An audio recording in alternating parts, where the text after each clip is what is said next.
Hi everyone, మొన్న నేను రీసెంట్గా ఒక వీడియో చేసినాను ఇడ్లీ చట్నీ దాని గురించి. అయితే నాకు ఒక బ్రదర్ కామెంట్ పెట్టింది, ఇన్ని తెలిసిన నువ్వు ఇడ్లీ తినొచ్చు కదన్నా, నీ క్యాలరీస్లో ఫిట్ చేసుకుని మళ్ళీ ఎందుకు ఓట్స్ తింటున్నావు అన్నాడు బ్రేక్ఫాస్ట్కి. మళ్ళీ వైట్ రైస్ ఎందుకు తినవు, బ్రౌన్ రైస్ ఎందుకు తింటున్నావు అని కూడా అడిగారు కొంతమంది. నా డే స్టార్ట్ అయ్యేది మార్నింగ్ 5 నుంచి స్టార్ట్ అవుతుంది. మార్నింగ్ 5 to 10 వరకు నా డే అంతా బిజీ షెడ్యూల్ ఉంటుంది. సస్టైన్ అయ్యేటట్టు నా డైట్ ఉండాలి. జనరల్గా మీరు బ్రేక్ఫాస్ట్ ఆప్షన్ ఏముంటుంది, ఇడ్లీ ఉంటుంది, లంచ్ ఆప్షన్ ఏముంటుంది, వైట్ రైస్ ఉంటుంది. ఇదేంటంటే సింపుల్ కార్బ్స్.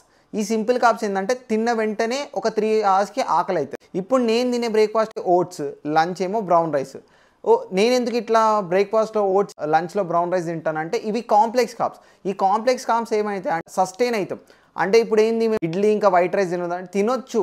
మీరు సస్టైన్ అవుతున్నారంటే ఇది తినండి. లేదు సస్టైన్ అయితలేదు అంటే మీరు ఓట్స్ కానీ బ్రౌన్ రైస్ కానీ తినొచ్చు. డైట్ అనేది ఎట్లా ఉంటుందంటే సస్టైనబుల్గా ఉండాలి. ఇప్పుడు మీరు సస్టైన్ అవుతున్నారంటే సింపుల్ కార్బ్స్ తినండి. లేదు సస్టైన్ అవ్వడం కష్టం ఉంటే కాంప్లెక్స్ కార్బ్స్.